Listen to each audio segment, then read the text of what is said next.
Thank you.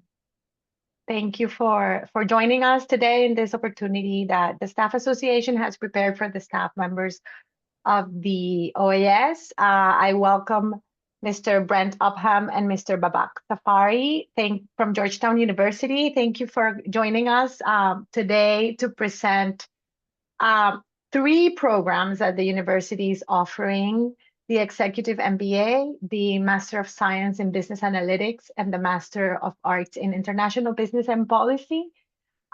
We have, as mentioned in the email that circulated, we have an agreement with Georgetown University to offer these specific programs. And so we have today the opportunity to have this information session with Mr. Upham and Mr. Safari to present the programs and to present admissions processes. So without, I'm sorry, I should have said at the beginning that I present the excuses of the president of the Staff Association who couldn't join us this morning because he's in another meeting, but he says hello to everyone and just pass on the floor to our presenters from Georgetown University to take on the lead of the meeting. Thank you very much, everyone, for joining, and thank you, Brent and Babak, for your presentation. Very good. Thank you, Beatrice. I appreciate the wonderful introduction, and thank you all for taking the time out of your busy days to join us today to learn a little bit more about Georgetown University, the McDonough School of Business, as well as our relationship with the Walsh School of Foreign Service, in particular with our Master of Arts in International Business and Policy program. But today we will be discussing the Master of Arts in International Business and Policy, our Executive MBA, and our Master of Science in Business Analytics programs. As Beatrice mentioned, my name is Brent Upham. I'm the Senior Director of Graduate and Executive Degree Programs Admissions at Georgetown's McDonough School of Business. I work most closely with our Executive MBA program, but also support the recruitment and admissions efforts for both the Master of Arts in International Business and Policy and our Master of Science in Business Analytics program, as well as a few other programs that we work very closely with in our office. And I am joined today with my esteemed colleague, Dr. Safari, who is the Academic Program Director for the MS in Business Analytics program. And he will be presenting on the Business Analytics program here in just a few minutes after I go through an introduction into the university, the business school, and then our two programs of Master of Arts in International Business and Policy and our Executive MBA program. After we speak about the three different programs that we have partnership agreements with OAS, we'll make sure to leave some time at the end for you to ask any questions you have of us, whether that be in the chat or live through the video conferencing here. And as I had mentioned to Beatrice earlier, we're more than welcome to provide a copy of this presentation as well. So without further ado, I am going to begin sharing my screen so that we can begin the presentation.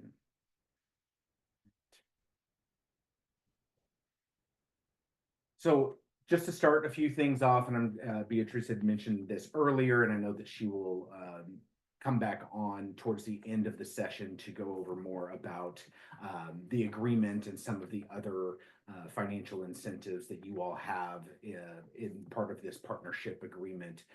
But as we had mentioned previously, this agreement will be in relation to the three programs we're talking about today. So IBP, Executive MBA, and MS in Business Analytics, where members of OAS would be submitting a letter interested in the application with the recommendation certifying with OAS for any of these three programs we're discussing today. And really part of the reason why we have these three programs in particular that we're talking about and we have an agreement with you all for is the fact that this allows for you all to continue on with your careers as working professionals while pursuing these three different programs that we'll be talking about today, really being able to add value to yourself, your organization, as you are both a student and a full-time employee as well. So there's a big added benefit of being able to take what you learned in the classroom on a weekend or an evening when you have some of our classes, and then taking that right back into your organization. And then also from what you experience at work to being able to really apply what you learn from an academic and professional setting as well.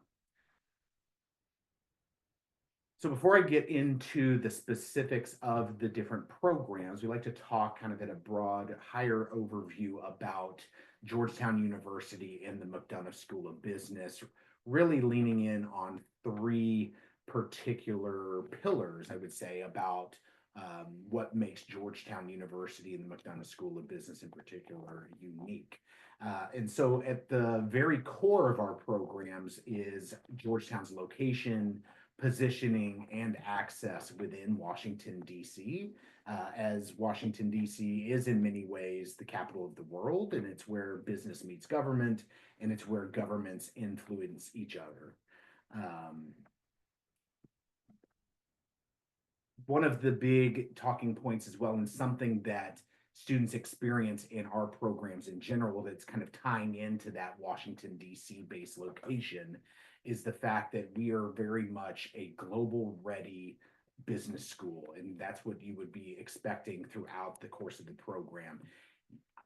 We would be doing a disservice to, ourselves, our students, the surrounding area, if we did not teach and talk about that intersection between business and politics, and how policy impacts everything on the business level as well. And throughout the programs, particularly within the IBP and Executive MBA program, students would be having these international modules as well. So within the IBP program that we'll get into later on, there are multiple international modules as part of this, with a week-long experience in 2 international locations. And then also with the Executive MBA program, through our global business experience and our global research capstone project, students during the course of that 21-month program would have 2 international experiences as well. And then lastly, through a diverse cohort composition, and you'll see this in our class profiles across the different programs that we'll be speaking about today, you will see a number of students with varying levels of international experiences, multiple citizenships as well. And that's something that, from an admissions and recruitment side, that's something that we are very passionate about as well, because bringing in as many diverse backgrounds, opinions, thoughts, professional backgrounds as well, is something that we truly believe helps each other grow, both academically, 3 things: academically, professionally, and socially as well. And then the third major talking point about Georgetown and the McDonough School of Business is really leaning in on our Jesuit tradition of particularly of cura personalis, which is taking care of yourself, taking care of your whole self, taking care of each other, essentially. And I think that really rings true with working professional programs as well, because we're now tacking on an academic program on top of our busy professional, social, familial lives as well. And so just having that understanding and grace with one another, helping each other across the finish line, not being competitive with one another, but like using our experiences to help others learn and to grow as well. So these diverse experiences that I talked about earlier don't mean nearly as much if we're not willing to share those with one another. So there's a big communal feeling throughout this entire process and the academic programs and beyond. And so it's very important that everybody within the program is going to be collaborative and help each other succeed throughout these rigorous programs. One of the last points we do like to talk about is kind of creating this service leadership, service mindset throughout the programs and beyond. really trying to make the world a better place, as cliche as that may sound.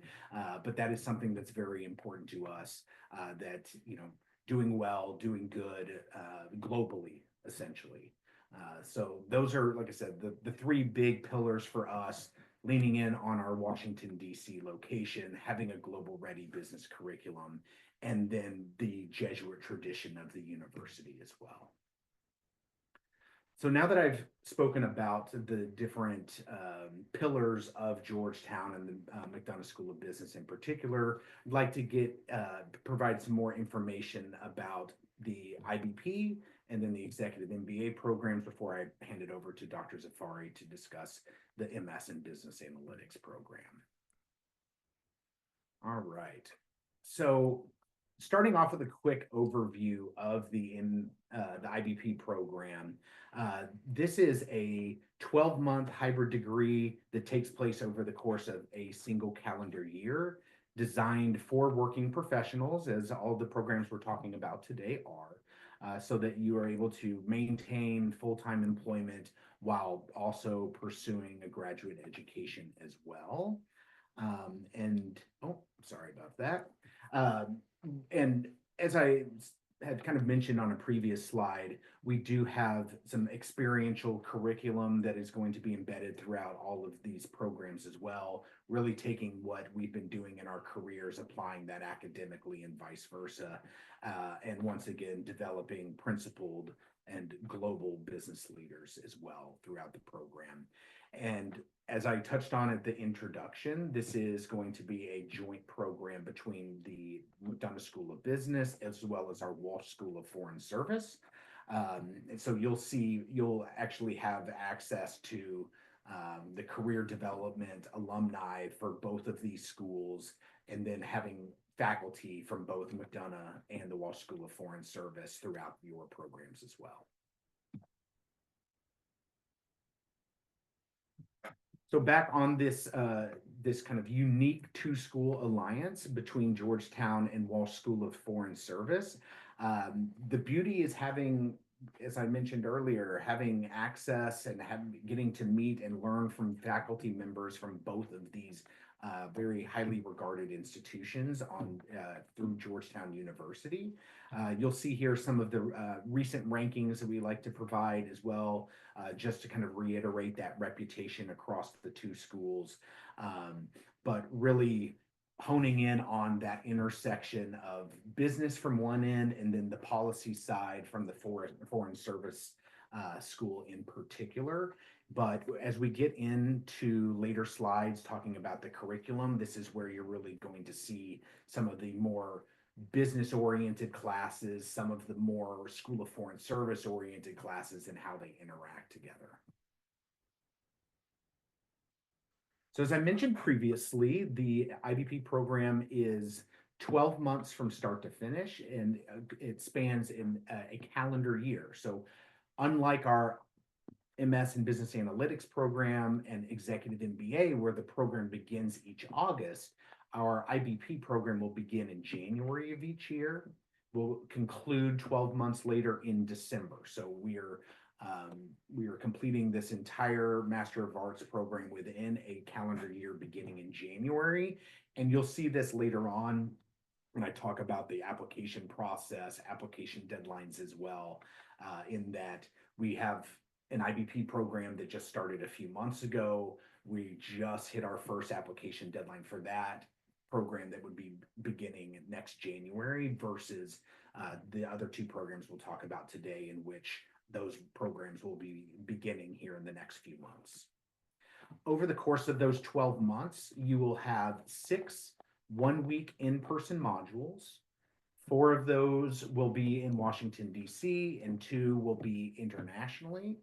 And then within that 12-month program as well, there would be 4 week-long online courses as well that would be kind of a combination of synchronous and asynchronous content as well. So that's something that Professor Zafari will get into more about the business analytics program, leaning in a little bit more on the synchronous coursework, but being able to provide a combination of asynchronous and synchronous in general is something to really assist with the working professional nature of this program. One of the major components of the IBP program is what we call social impact. And as you can see on this screen, these are some examples of different social impact projects with specific organizations that our students have partnered up with for those projects. This is part of the IBP program where students are going to actually be able to develop their own projects with that, with the foundation of it being a social impact project while having faculty oversight as well. So this list will change every single year. It's developed essentially by the students, but just wanted to share some of these different organizations and projects that students have worked with in recent years, like the World Bank, MasterCard, Microsoft, Starbucks, and different embassies here as well. But that's just a small list of different recent opportunities that students have had their social impact projects with. But like I said, something that develop over time and that students get to develop while they're in the program with faculty oversight as well. So on this slide here, this is going to be more of a curriculum roadmap that really showcases what all you would be experiencing throughout the program over the course of those 6 modules or 12 months of the program. So you'll start off by having an opening residency the first couple of weeks of January, in which you'd be meeting your cohort in person for the first time on campus, where you would have that introduction to global economy with a few different courses like business government and the global economy, international economics and business, and introduction to global economy. So kind of setting the stage for a number of other courses across both School of Foreign Service and McDonough School of Business over the 12 months of the program, diving deeper into various areas, building on those introductions throughout those 12 months. We'll continue on, and you'll see in that second module that'll take place over the course of February, March, where there will be the main focus here is analytics for business and policy. And this will be that second module that would take place on campus here in Washington, D.C. Before we start moving into some more of the more in-depth pieces within the program, and then also into some of those signature global experiences. So I'm not going to walk through the entire curriculum roadmap here, but I did want to go ahead and point out just really kind of what that cadence looks like in terms of having the various DC-based residencies compared to abroad. So in May of the first, in this next May, essentially, the first international experience would be taking place. And so our students next month, well, I guess it's May today, actually, my apologies. This month, they'll be going to Brussels, Belgium for their Global Governments and Europe module before we're basically returning to, whether they're in the United States or based abroad, to have their first of 2 online modules. And that online module over the course of June and July, as I mentioned, would have a mix of synchronous and asynchronous content. And then students will go back abroad to Ho Chi Minh City in Vietnam here in August for another module. And then to wrap up the program, there will be 1 additional online module before coming back to Washington, D.C. for that final residency, that final in-person Washington, D.C. module on the future of the global economy, as well as your graduation. So you can kind of see that roadmap in terms of building that foundation of introductory type courses, especially on the global economy, to learning more about that, about that intersection of business and policy throughout the program, culminating with the last international and Washington, D.C. based modules, and then really looking ahead to the future of global economy as well. And like I said, there's a lot on this slide in particular, but we would be happy to share this information with you all too. Um, in regards to the class profile, I will not go line by line on here, but just wanted to highlight a few different things. That way you're just kind of aware of what to expect in terms of what an IBP class looks like. So this class profile is going to be representing the program that began about 15 months ago. We're still working with marketing to present and provide us with an updated class profile graphic, but a lot of these data points are very similar to the class that just began a few months ago. So some of the big takeaways is the big one's going to be the international representation here.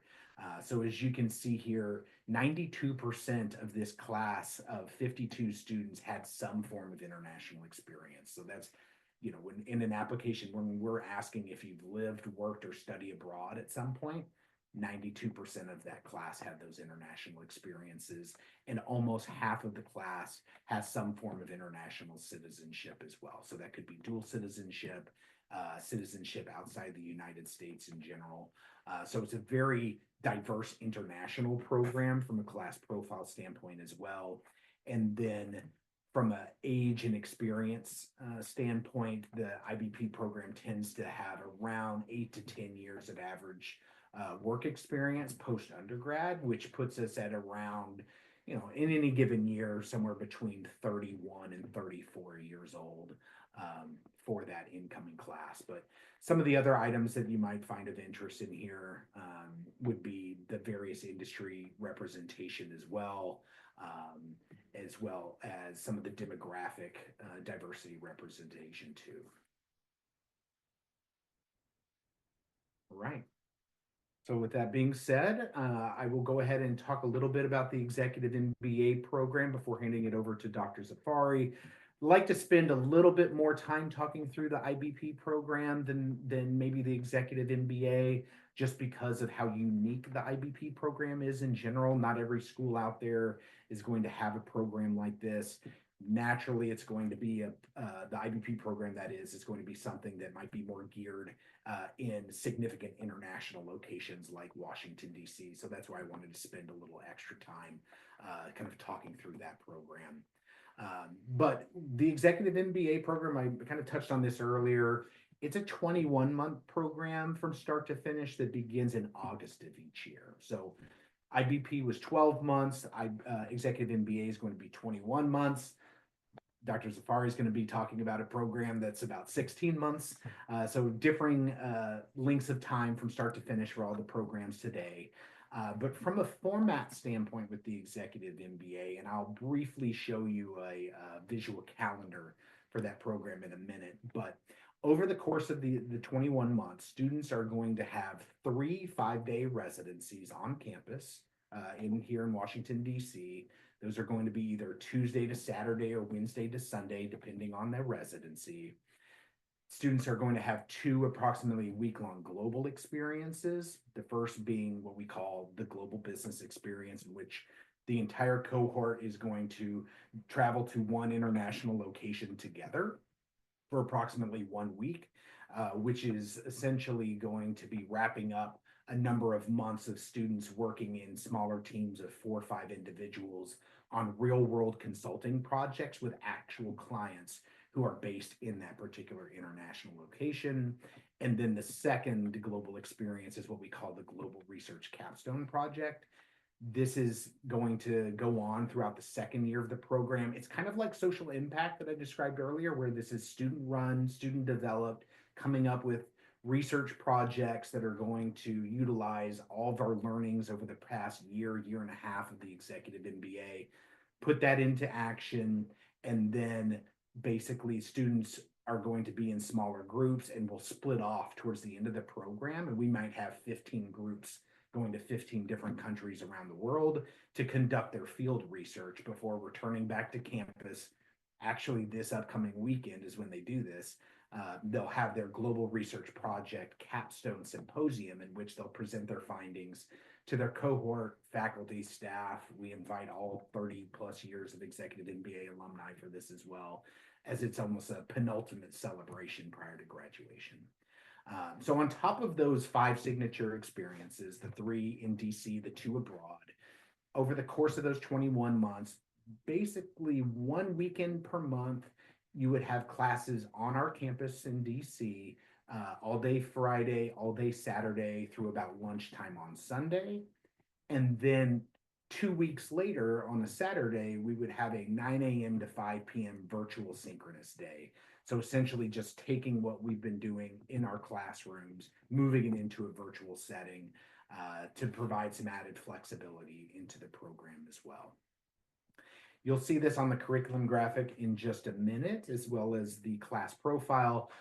But when students go into the second year of the program, they will begin to also split off to begin taking their elective courses. So it's a very customizable program in that students pretty much the entire second year of the program will be taking elective courses. And so that's how you'd be able to customize your executive MBA journey with us through the electives component.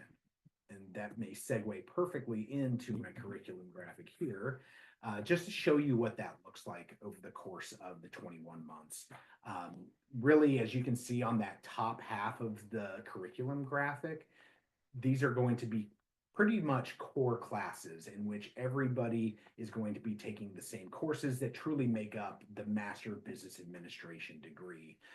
So you'll have your first of 3 Washington, D.C. based residencies to start off the program. You'll have a second 5-day residency on campus during that first year as well. And then that global business experience that I talked about earlier, in which the whole program goes to 1 international location.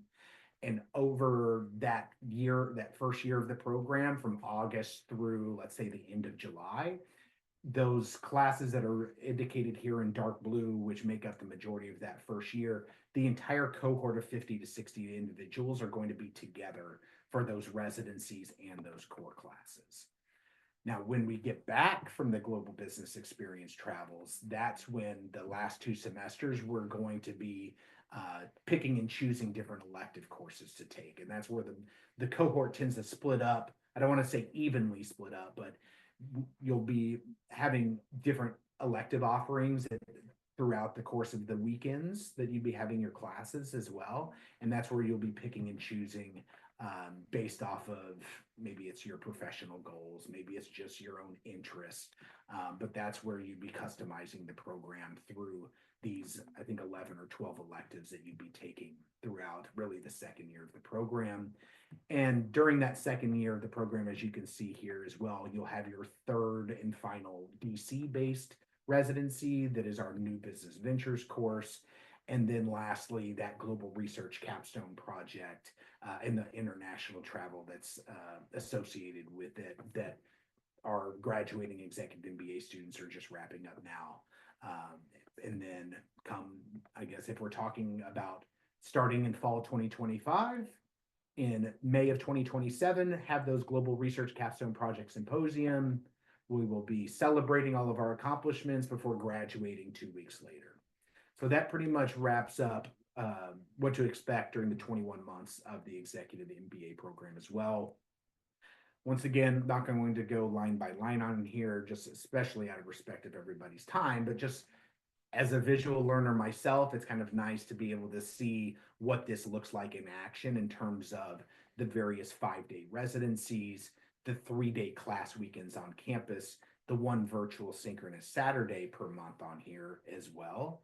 And that last big block that you can see bottom right, July of 2026, that's when students would be going on their global business experience as a cohort to 1 particular international location before returning back for the final, oh gosh, what is this, 10 months of the program, 9.5 months of the program, in which we'll get back into the monthly class weekends, the monthly virtual synchronous Saturdays, and then the 2 final signature experiences being the 5-day DC-based residency in October.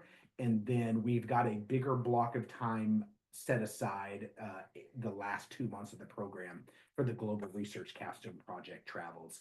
Even though you'll see about 10 or 11 days blocked off for that towards the very end of the program, by no means is that the expectation to be gone traveling for 10 days. It's more of a, hey, we are setting that aside so that our professors aren't asking you for additional deliverables during that time. If you want to have a 2-day field research in that particular international location, or if you want closer to a 2-week experience, you can have that. So there's that type of flexibility as well to kind of put that back to you to say, if you need 2 weeks for your international field research, you can have that. Or if you don't need that amount of time and you're only going to be gone for a few days, that's perfectly fine as well. On average, students tend to be gone for about 1 week for that second global business, or the second global experience, which is the capstone project. All right, some of the last couple of slides before I hand it over to Dr. Zafari to speak about the business analytics program. As I shared earlier with the IBP class profile, this is the class profile for our executive MBA programs students that came in beginning this past August, who are essentially finishing up the first year of their program in the next couple of months. As I mentioned previously, we tend to have about 50 to 60 students in our incoming class. This most recent cohort had an average age of 39 with an average years of experience of being 13. Pretty standard across the board historically in terms of having, I'd say, anywhere from 12 to 15 average years of experience, anywhere from 37 to 40 for an average age for that program as well. On here, we do also list out various countries of citizenship being represented. So even though it may not be 50% international citizenship like our IBP program, we still have a number of students who come into the program holding different citizenship statuses as well. I'd say one of the big takeaways on here, outside of some of our demographic information, is going to be both that international experience as well as students holding advanced degrees. So even though we are very proud about having 70% of our incoming class having international experience, you might say, oh, well, Brent, you just showed me another program that had roughly 100% for that, but not every program can have that international component like IBP does, but we're still very proud of and excited about the international experiences that our executive MBA students bring into the classroom. But the fact that we do have about 40% of the class holding a master's degree or higher as well is something that's just important. I like to point that out because some people who hold master's degrees or other advanced level degrees might think, well, I already have that. Going back for another master's may not be of interest to me, but as you can see here, we do have a good portion of the class who have prior master's or higher level degrees as well. Lastly, on the second page of the class profile, really want to highlight just a couple of areas here quickly. The industry representation here is very important to us. I think it would be very easy from an admissions and recruitment effort to have only maybe a few specific industries represented because of where we're located. But we definitely want to make sure that we are diversifying that class from an industry representation as well. And just the fact that we have students, and I think that's the beauty of being in Washington, D.C. also, is that we have such great industry representation beyond government, as obviously one of the larger ones here in the area. But also on this particular slide, it's nice to break down kind of the 8 professional background demographics as well. So when we say 60 people average age 39, that doesn't really tell us a whole lot. So on here, you'll see kind of that breakdown where the vast majority of the program is in that 30 to 39 age range with, it's still a good percentage of students that are 45 or older and some who are under 30 as well. But like I said, really just to be able to highlight kind of the ranges in terms of age, work experience, as well as industry, right? For-profit, nonprofit, and public. as I think it's very important to have that type of representation in the executive MBA program as well. And I believe that would wrap up my portion for now. I will jump back on in a few minutes after Dr. Zafari speaks to the business analytics program to kind of close things out before our Q&A. But thank you again for taking the time to hear me for almost 30 minutes. So I apologize for that, but I will hand it over to Dr. Zafari. Thank you, Brent. Thanks everyone for joining us this morning. I'm Babak Zafari, faculty at the Operations and Analytics Department and at the McDonough School of Business and Academic Director of the Master of Science in Business Analytics. I try to keep it very short so you would have around 10-15 minutes time towards the end to ask any questions. So our MSBA program is a 16-month online program designed for individuals interested in upskilling in the areas of machine learning, AI, but not a data science program in a sense that we're still a business analytics program. So we have the technology-driven part of the curriculum, as I'll be showing you, but around 40 to 50% of our curriculum is also the business foundation. We are ranked number 2 of the best online MSBA program by Fortune's magazine. That's the only ranking that exists for online programs similar to ours. Our class profile, like our students come with just the students that joined August, and they will be graduating this coming December, average age of 28 with 5 years of experience. Similar to many grad programs in business schools, we are also accepting a diverse group of students in terms of industries and their undergraduates field of study, as you can see here. So our program starts in August and runs for 16 months, so that'll be the December. So if you join this August, you will be graduating, finishing the program in December of 2026. We have 2 residencies, both of them in DC. They are week-long. So we start with that. I'll be in August. I'll show you the calendar on August 10th to August 16th. And then our regular modular format starts, which we have classes, live sessions on Tuesdays and Thursdays every week for 6 weeks. That'll be 1 module. Then there will be a break. Then there will be the next module and so on. We have 2 options for classes, 6 o'clock and 8 o'clock, and live sessions are 80 minutes. But that's 50% of the material for every class. The other 50% is pre-recorded. There'll be videos, readings that you'll be doing before coming to those live sessions. So this is our sample schedule. I'm just showing you for the fall semester schedule. So you start in August for the residency. So that's the 7-day residencies. You would take 2 courses in the residencies. I'll talk about that later, what else we do during that time. Then our Tuesday, Thursday classes start.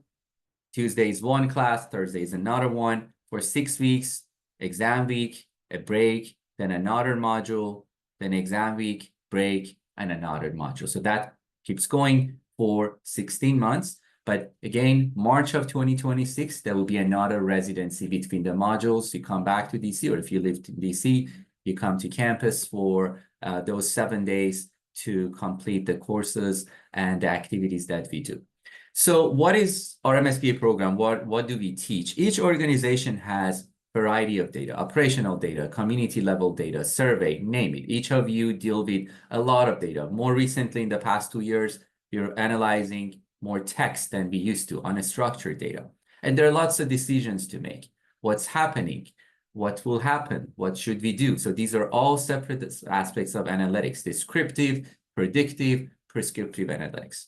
But how do you move forward from this information to actions? And that's what I emphasize, the technical side of the MSBA program, to teach you how to prepare and interpret real-world data, build predictive models, make models explainable, identify and reduce bias in prediction, consider privacy, ethics, and responsible data use, and communicate data-driven insights clearly. These are essential to our curriculum. We emphasize all of those, as I'll be talking now about our curriculum and how that's embedded with our business analytics program. So we start with our residency. There are two courses, visualization and storytelling with data. That's a course in Tableau. You learn how to create dashboards and like be able to more effectively visualize data and tell the story, along with the management course of using data to lead change. Then we have 3 programming courses, starting from Module 1, Module 2, and Module 3, R, Python, SQL, database, cloud computing, platforms like AWS. Every student would go through an AWS Academy, a Cloud Foundation course. That's a requirement for our Programming 3 class. So you would see how these models are like run and designed in cloud.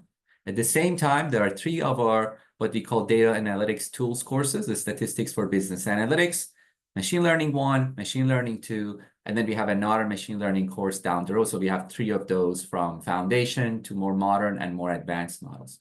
These are essentially what AI is. So we all now learn or hear more, and you're using on a daily basis, large language models, GPTs. So you learn how essentially these models are trained, how to tweak them, how to fine tune them, how to do hyperparameter tuning, and how to use them in practice. So our ML AI courses are along those lines, but every faculty use different type of those models within whatever course they're teaching. Our residency, mid-program residency are 2 courses, amazing course in psychology of big data is on use the behavioral aspect of using data to make decisions and research design, customer analytics, and then a modeling analytics in operation, a core class in business programs where you learn about optimization modeling, mathematical modeling, and simulation. Our strategic marketing analytics class, it will be replaced by a product management starting from next year. The growth of interest we have seen from our student alumni that how they're using their MSBA degree showed us that product management is what we should add to the program. And I'm happy to let you know that we are doing that next year. So predictive analytics is our advanced machine learning AI class, the 3rd part. We have a language modeling class, natural language processing, text analytics class, applied econ, data ethics and privacy, and fintech towards the end. But what's very important to highlight here is our capstone project. Capstone is one of the cornerstones of our program, starts in July and runs all the way till December, where you'll be working in groups on projects. Some of our, I'll skip this one, I talked about like the software would be, I'll mention it like World Bank and some other names as you would see in the next slide. One last piece before we move to capstone and wrap it up, so I pass it to Brent, is our residencies. Again, there are 2 of those, one in August, one in March. You take 2 courses in each. There will be guest speakers, there will be social events, there will be networking events where alumni and faculty are invited and join these events. There will be career sessions. So they're quite packed, but that's where students bond for an online program. So you'll be very surprised seeing that students that are in an online program, how much they know each other, how much they bond right after spending the first residency, which is again a week long together in DC. This is a photo from March. As I mentioned, our capstone project is one of the highlights of our program. So our current sponsors, some are World Bank, Deloitte, A&E Network, Census Bureau, Georgetown Athletics, NFL this year. So we are working with AI Collab. We are working with another consulting firm, another AI company in Bay Area, in Seattle area. So we bring this project, we work with the sponsors. Once you start the capstone, you own the project. So from July till December, you'll be the point of contact with the sponsors. These are real projects, and then you would deliver around December, around the time you're finishing the program, your projects. I have a slides if there are any questions later on what type of problem do we solve. We have last year, for example, we had transparency in generative AI, forecast and optimization on viewerships in media channels. We had climate risk assessment for federal housing programs, climate risk assessment for health sector prioritization, identifying IT investments. Some of them are more numerical, some have text modeling, some have NLP, all have decision-making as part of that. It's not just about building these models, it's about how you're going to use them to make decisions. So I'll pass this to Brent to mention tuition and financing. And looks like we're still going to have around 10 minutes of Q&A towards the end so we can answer any questions you have. Thank you. Very good. Thank you, Dr. Zafari. Let me go ahead and reshare as well. This will take just a second. And as Dr. Zafari mentioned, I will be very brief on these last couple of slides here, but just wanted to be able to show you all what the tuition and fees look like for the various programs that we've been discussing today. Please keep in mind that this is before any type of scholarship consideration with our partnership agreement, anything like that. But one of the items you'll see on here is an application fee of $175. I will say this right now, anybody who is attending this today, if you go through that application process, please reach out to us. We'll make sure that we provide you with an application fee waiver code for attending today's session so that you don't have to pay for that application fee. Our IBP program is just over $81,000, or just under $82,000, pardon me, for the program that would be beginning this next January. Our executive MBA program is just under $170,000 for the program beginning here in a few months. And for the business analytics program beginning this August, it is just under $70,000. Where you'll see what's covered by tuition down below as well for a number of these international residency hotels for like executive MBA and IBP, meals, course fees, materials, things like that. But it's hard to put on one slide what's covered and what's not covered. So as we kind of part ways later today and we keep having conversations with you all, we can be sure to share with you all the specifics by program in terms of what makes up the tuition fees for each of these three.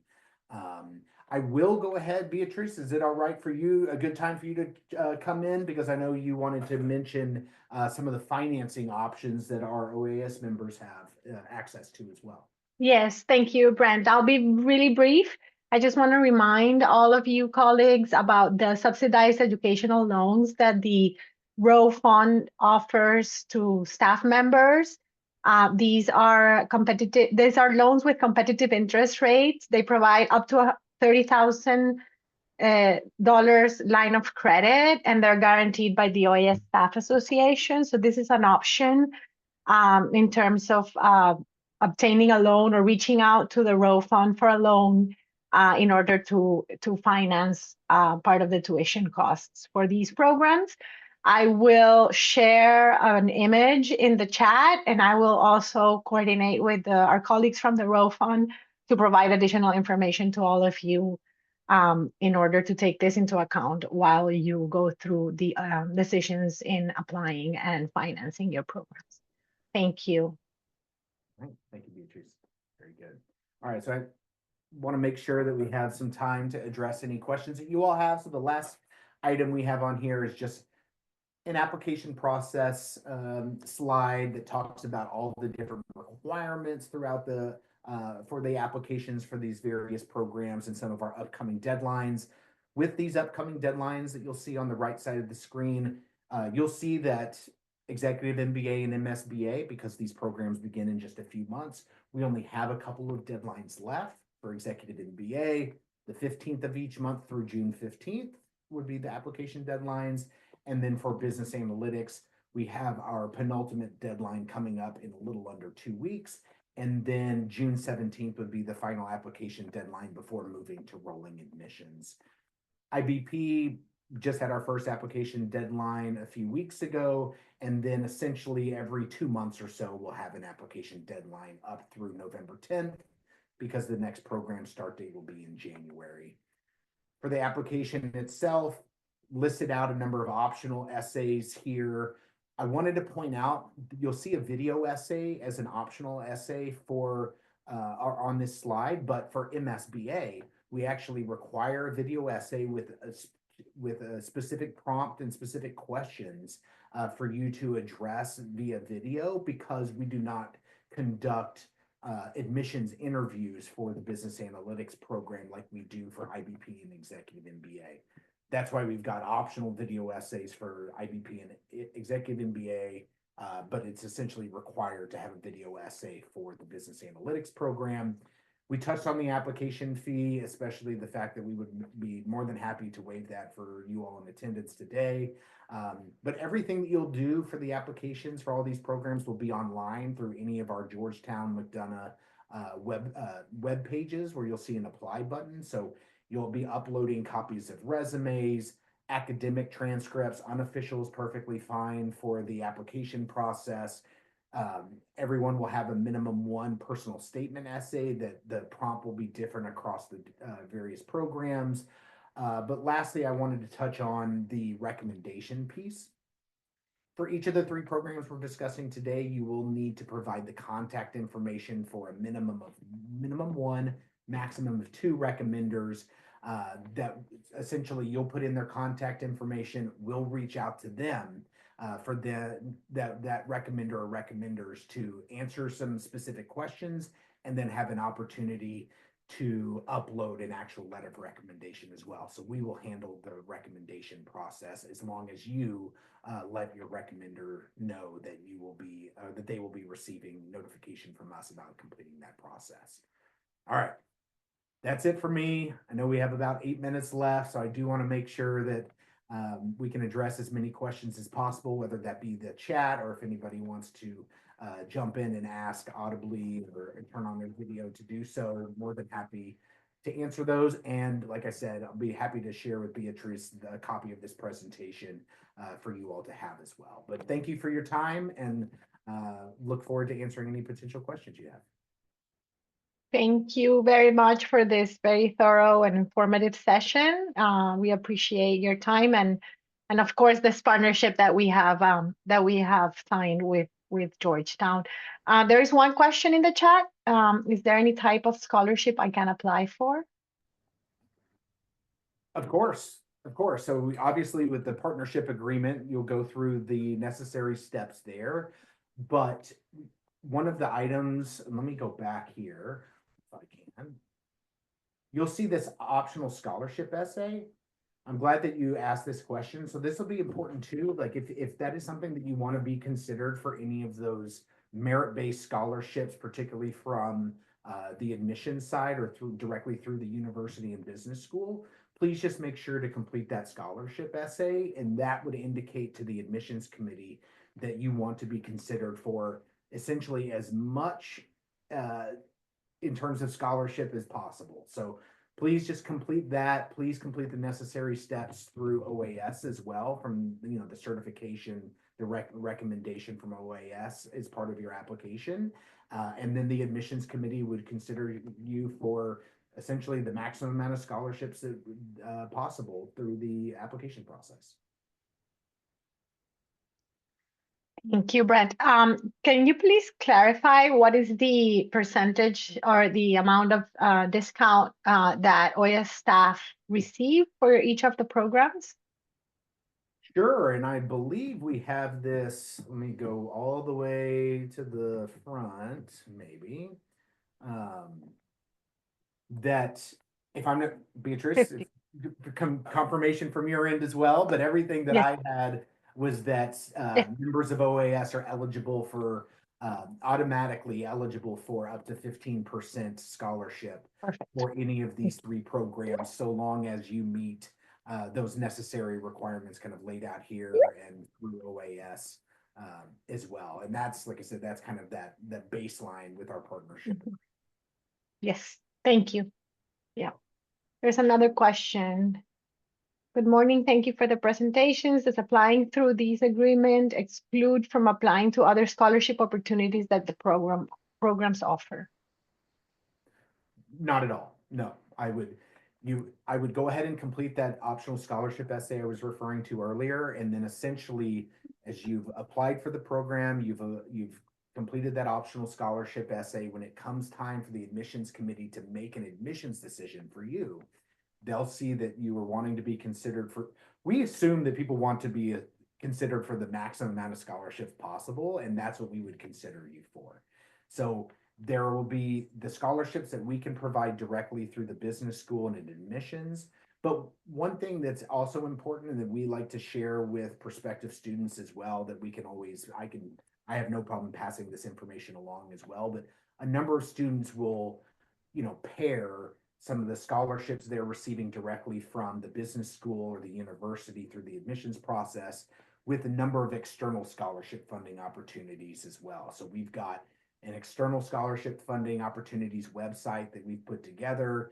The university has some resources out there as well. And we're more than happy to share all of that information with you too. So like I said, a lot of students are going to be combining scholarship offers directly from the admissions side, like when you're offered admission in the program, on top of external scholarship opportunities as well. So as long as you do what you need to from OAS and complete that scholarship essay, then like I said, the admissions committee will consider you for anything and everything that we're able to. Thank you. Thank you for clarifying that.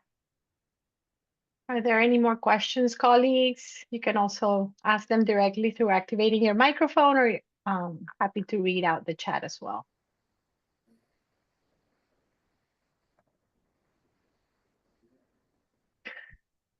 I don't see any requests or questions in the chat. So I first of all want to thank you, Brent and Babak, for your time, for explaining the programs and going through all the process and the detailed description of the curriculums and the different modules and activities. We will be circulating this information as well as the video for the session that has been recorded to all our membership.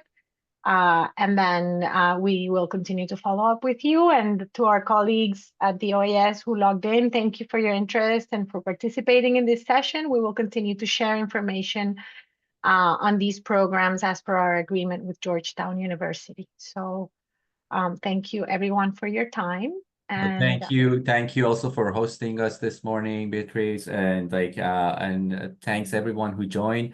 If you have any questions, the contacts are there, as Brent put it there, and I'm just putting my own email address in the chat as well. Feel free to reach out if you have any questions. I'll make sure you get the answer. We can also have jump on a call if you have further questions on the syllabus or any part of the program. Thank you so much for joining us this morning. All right. Thank you, everybody. Have a wonderful day. Take care. Thank you all, and thank you, Beatrice. Thank you. Bye-bye. Bye. Guys. Bye.